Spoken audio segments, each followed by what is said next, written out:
What we felt up there, it was like hand on you. I want to go home now. There really is something here in this house. I definitely feel something right here. It's like very heavy. Are you here with us? Are you here? I'm in here. Some places bury their past, others wear it like a scar. We uncover the restless souls who haunt the darkest corners of our own backyard. Welcome to Haunted Tri-State.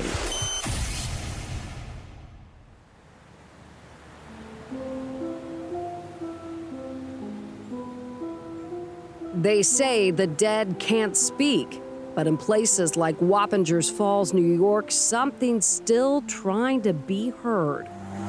We are in the village of Wappingers Falls, which is within the town of Wappinger. The village itself had very, very humble agricultural beginnings. About 75 miles from New York City, Wappingers Falls is in the Hudson Valley region, and nestled in the center of the town is the Mesier Homestead. Built in the 1700s, it has history in its foundation, and some say a few ghosts in the attic. For generations, whispers of ghostly encounters have echoed through this old home. We've come here to find out the truth. Are these encounters just the imagination, or is the Mesier Homestead truly haunted by its past? There was nothing in this village. It was the thick of wilderness and the frontier at that time. It wasn't until 1741 that Nicholas Brower and his father Adolphus purchased around 700 acres of land, which is basically the entire incorporated village as we know it today. And they built 2 small mills and a very small stone frame house, which is the original portion of Mesier Homestead.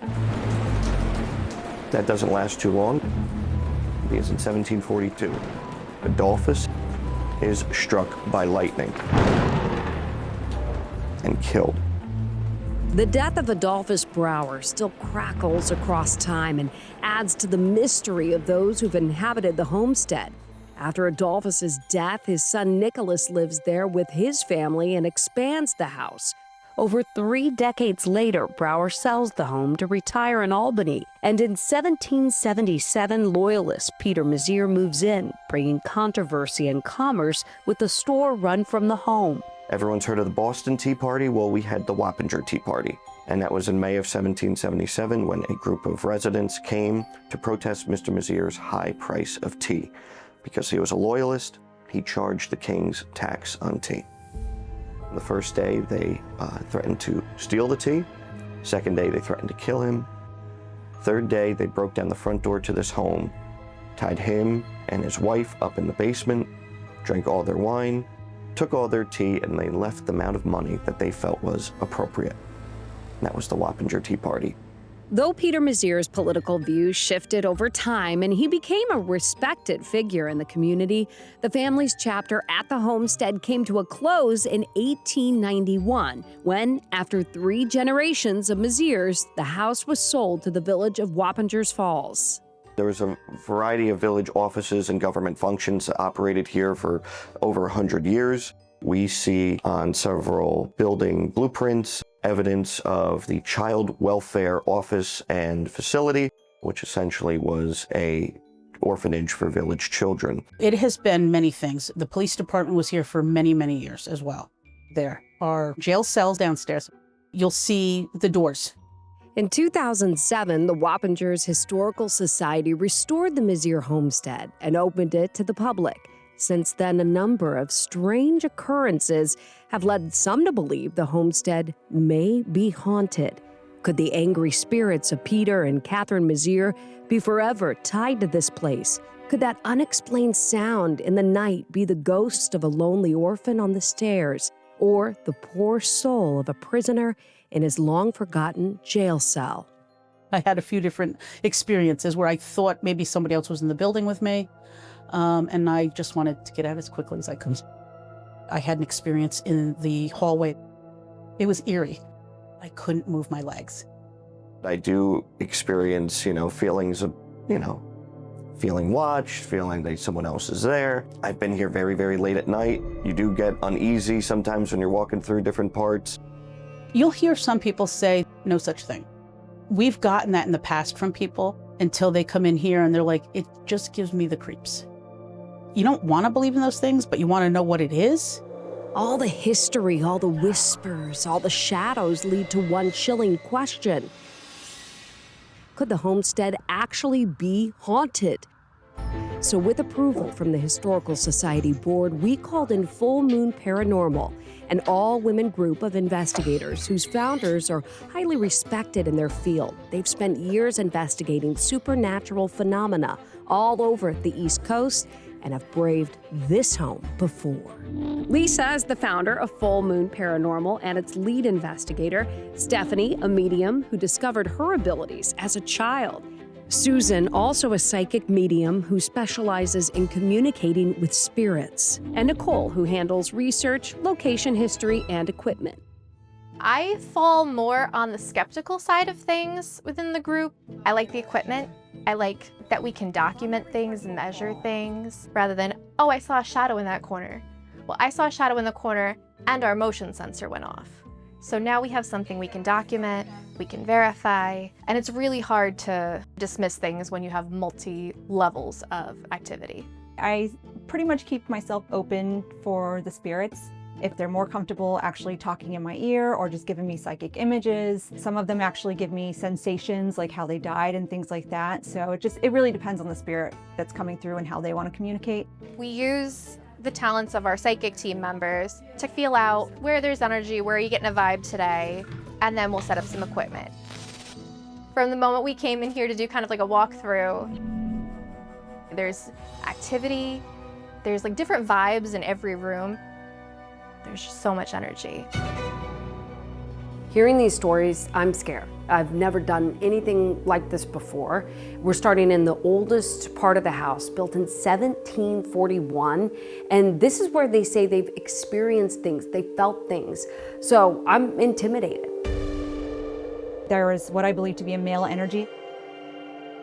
He was just a little grumpy. It's kind of, hey, you're in my space and you're not supposed to be here. Do you think that grumpy person could be Peter Mesier? I don't think he's a Mesier. I think he's somebody prior to the Mesiers, actually. Could this room be haunted by the spirit of Adolphus Brouwer, who was struck down by lightning and killed in 1742?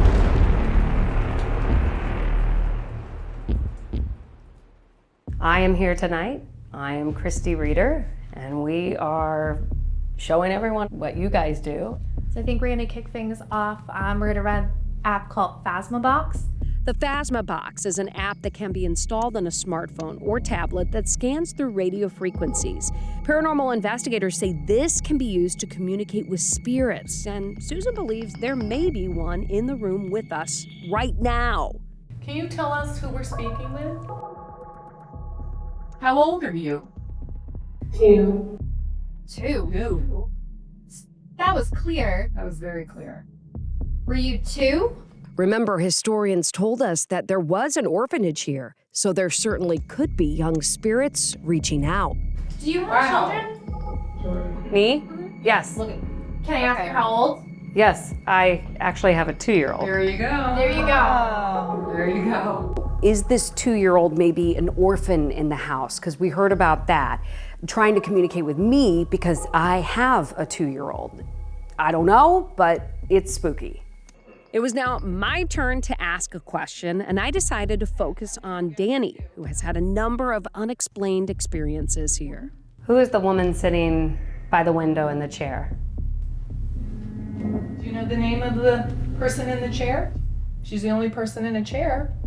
Glenn is one of our producers who was also on location during the shoot. So I'm operating one of the cameras, and we're not really getting much from the Phasmabox. And then all of a sudden, like out of nowhere, Danny tells us she's experiencing something weird. I'm freezing. Are you standing by Danny? In that room, it's hot, it's stuffy, it's a summer day. There's no air, there's no windows open, there's no fans going, and she's feeling cold. And then moments later, the Phasmabox goes off. By Danny. By Danny. By Danny. It just said by yeah, Danny. by Danny. Let's hear that again. By Danny. By Danny. By Danny. It just said by Yeah, Danny. by Danny. Chris is our cameraman at the location. I don't know if I heard by Danny, but I definitely heard something, and it was definitely creepy. Very creepy. It's right behind me because I feel it on my back. Are you standing by Danny? Danny has felt a presence in this room before and is feeling it behind her right now. Is this one of the Browers protecting their former home? I'm feeling it a lot right here. I might have to just step away. Coming up, the energy we're experiencing drives Full Moon Paranormal's founder from the room, and I move in to investigate. I definitely feel something right here. It's like very heavy. And we venture up to the primary bedroom, where an unseen presence attempts to make contact Chris is coming up. with our cameraman.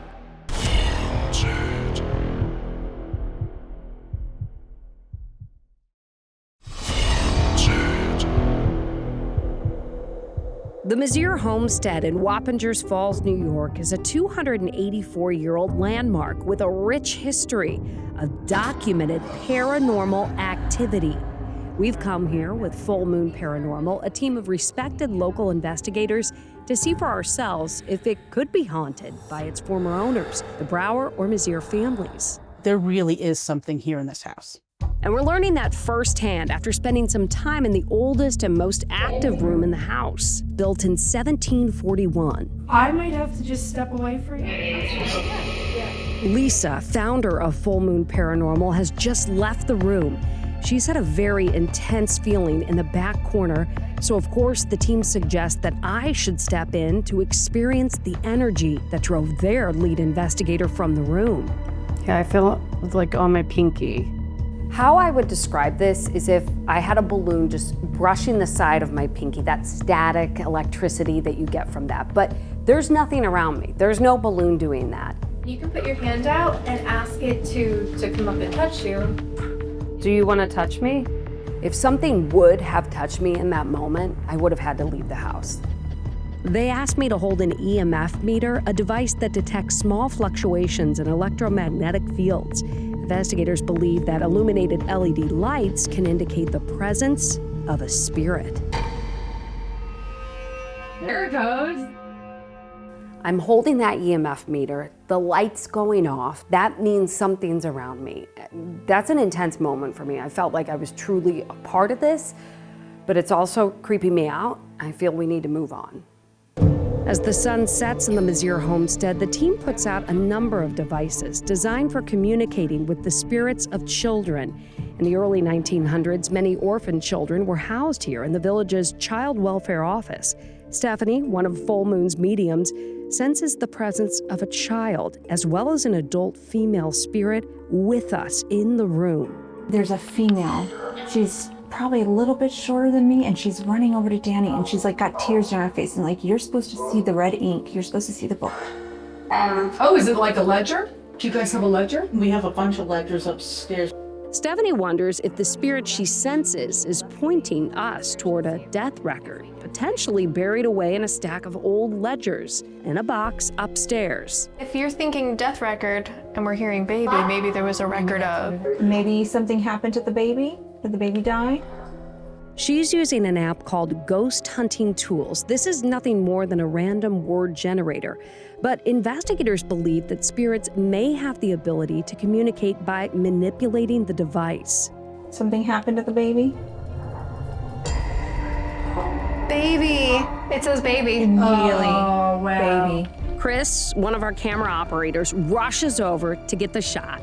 The word baby displayed in big, bold letters. Something happened to the baby. Something happened to the baby here while it was under their care. Could we have just made contact with an orphan who had been here nearly a century ago? The team's feeling energized by this apparent success and decides to venture upstairs, but the spirits in the house seem to be excited about just one of us. Okay, we're all gonna come upstairs. Is that gonna be okay? Chris? Why do you want Chris to come up? I think you might have to bite the bullet and go up there.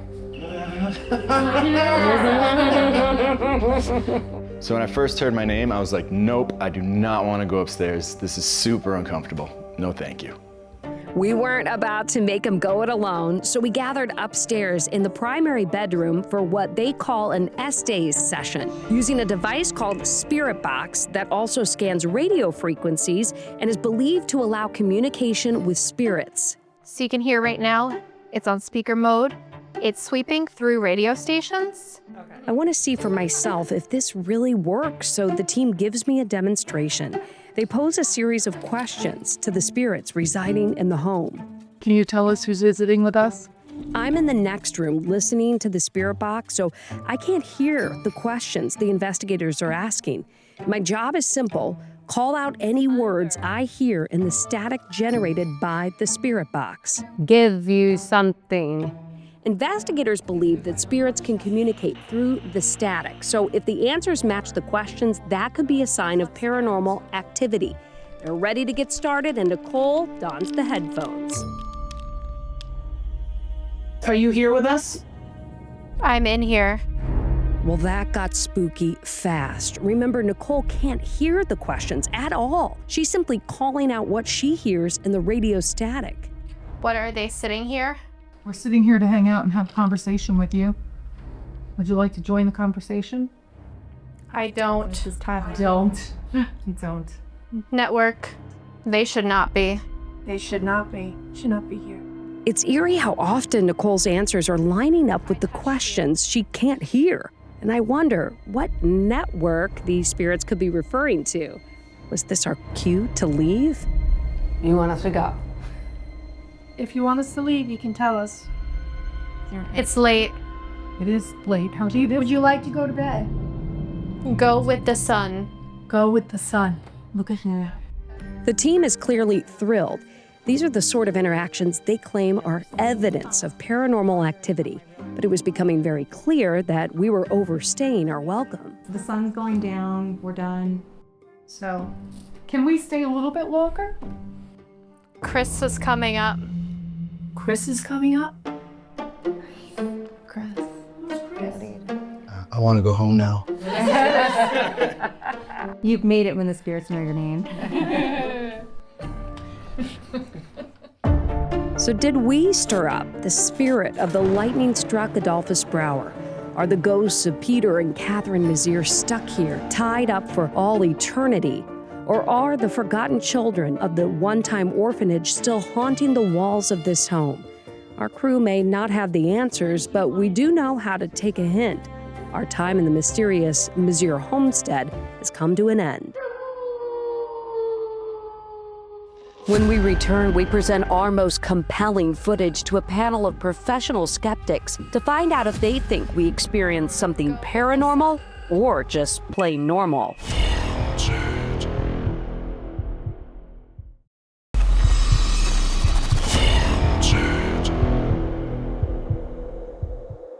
After our night at the Mesier Homestead, we sat down with members of New York City Skeptics, an all-volunteer nonprofit that promotes critical thinking and science education. Its members come from a wide range of fields, including technology, journalism, and the arts, but share an interest in what they call rational evidence-based thinking. The assignment? Review the footage captured by our team and offer their perspective on what we experienced. First up, the static I felt in the oldest part of the house. Yeah, I felt like on my pinky. I was afraid. I was scared of all this assignment in this creepy room. And I did feel just that little bit on my pinky. I mean, you said it's an old house, right? Mm-hmm. We don't know how good the wiring is. There could be something that's causing just a tiny electrostatic charge. And how do they explain this? How old are you? 2. Do you have children? Yes, I actually have a 2-year-old. Okay, so I was freaked out. We just kept hearing 2 and 2, and she didn't know that I had a 2-year-old. Are you sure of that? Okay, fair enough. I suppose they could have Googled me and learned I have 2 children, but what else have you got? She could have asked you 5 questions, but you're remembering that she said 2. You're not remembering all the other things. No, that didn't work. No, that didn't work. You remember the one that hit. Next up, we repeatedly hear our cameraman's name. Okay, we're all gonna come upstairs. Is that gonna be okay? Chris. Chris is coming up. Chris is coming up? Chris. I heard that. Maybe it was Chris, maybe it was a nonsense word. But what kind of an answer is that? Should we go upstairs? Yes or no? Chris! Well, we were scared. Chris is still freaked out. I was gonna say bad day to be Chris. And what about the word baby on this device? Could this be connected to one of the many orphan children who were housed here? I mean, we see it, the letters right there. How would the box be able to do that? That machine, I don't know if there's anything that would prompt it. People said baby many times before it said baby. There's always going to be a situation where, yeah, I don't know why that happened, but that doesn't mean you jump to conclusions that it has to be something that is so beyond everything we already know about physics and everything else. And that's okay to say, I don't know. I'm not saying it's a ghost. We may never truly know the answers behind the countless strange and unexplained occurrences across our haunted tri-state. But as for the Mesier Homestead in Wappingers Falls, We came, we saw. I know what I think. The question is, what do you believe?